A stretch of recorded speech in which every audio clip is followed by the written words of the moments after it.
temperature 60 degree अनि 10 चाहिँ तपाईँको 10% ह्युमिडिटी तानो तानो अहिले भनेको मेरो सोच्नु भएको मोडेल यही भनौँ न ट्रे यो रुममा चाहिँ मैले ट्रे गुडाउने हिसाब गरेर यस्तै हिसाबको रुम बनाउनु घुमाइदिने त्यसलाई घुमाइदिने यसमा चाहिँ 1 डोर छ भने मेरो 2 डोर हुन्छ यो एउटा चाहिँ तपाईँको पम्प राख्नको लागि यो तपाईँको प्यानल बोर्ड जस्तो एउटा भनेपछि यो मात्रै हो हाम्रो ट्रे चाहिँ यसमा मात्रै बस्छ यतापट्टि त यताबाट मिसिन छ मिसिनहरू होइन आधी भाग मिसिन हो यो सबै हजुर यो भाग यति भाग मिसिन र ग्याप चाहिँ यति हाफ मिसिन छ ए ओके कति क्षमता छ सर यसमा हजुरको चाहिँ मेरो अन्दाजमा अहिले हामीले माछा सुकाएको छैन यसमा मेरो विचारमा 20 किलो जति माछा सुकाउन सक्छौँ यसमा 12वटा 8वटा ट्रे छ ट्रेको साइज हामी ट्रे अलिकति बढाउन सक्छौँ त्यो हिसाबले हामी 20 किलो तलतिर खाली राख्नु भने के राख्नु खाली त्यो हावा जाने हिसाबले हो त्यसलाई पनि युज गर्न सक्छौँ यो उहाँहरूले टेलर्ड हिसाबले बनाइदिनुहुन्छ होइन धेरै क्यापेसिटी चाहिने हो भने क्यापेसिटी बढाएर हजुरको यसलाई दुई तह पनि गर्न सक्नुहुन्छ कि 2-3 तह दुईतिर त्यसको लम्बाइ चौडाइ बढाउनु अर्को साइजमा आउने हो यसमा होइन अर्कोमा सुक्छ 20 केजी सुकाउन सक्छ यसमा यो कति समय लाग्छ यो सुक्नु तपाईँको चाहिँ माछामा हजुरको चाहिँ सानो माछालाई टाइम कम लाग्छ ठुलो माछा बोसो छ भने टाइम बढी लाग्छ 22-23 घन्टा लाग्छ होइन भने 12 घन्टा भन्नु सानो नैनी माछाहरूलाई चाहिँ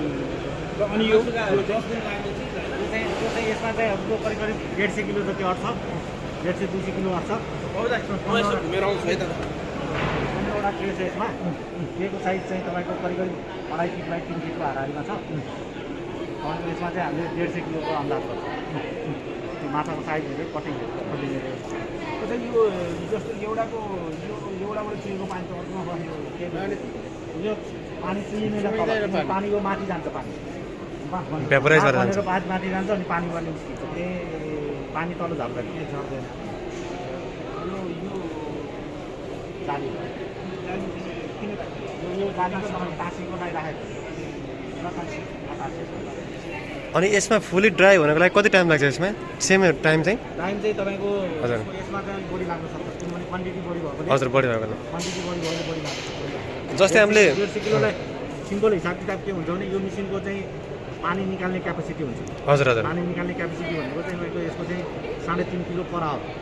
हजुर 3.5 किलो पानी निकाल्छ त्यसले 3 किलो निकाल्छ यसले पानी तपाईँको झन् धेरै पानी निकाल्छ यसले 3 किलो निकाल्यो यसले चाहिँ तपाईँको 3.5 किलो निकाल्यो होइन अनि यो 3.5 किलोको हिसाबले कति पानी छ त्यसलाई भाग गर्नु पऱ्यो ओके एकछिनमा मानौ 30 किलो पानी छ भन्नु भने 10 घन्टा हो त्यो हिसाबले गर्छौँ हामी जस्तै हामीले यहाँ गुन्द्रुक बनाउनु पर्यो भने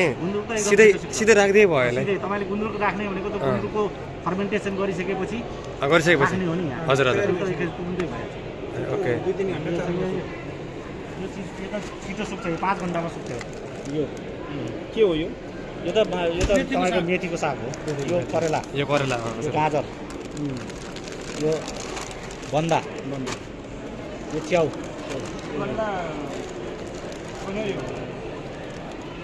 यो कति खाना अहिले नै अहिले बेच्ने होइन हजुर यो मिसिन अहिले केबाट सुकायो भन्दा मिसिनबाट कुन मिसिन यो मिसिनबाट बनाउन सक्यो भनेर यो चिजहरू सुकाएर ल्याएर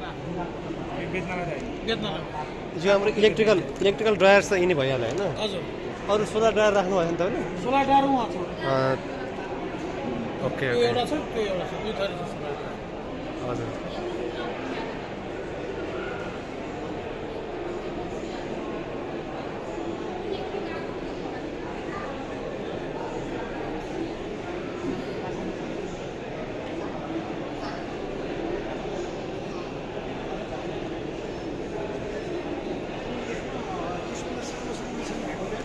हामीसँग छैन चाहियो भने ल्याउन सक्छ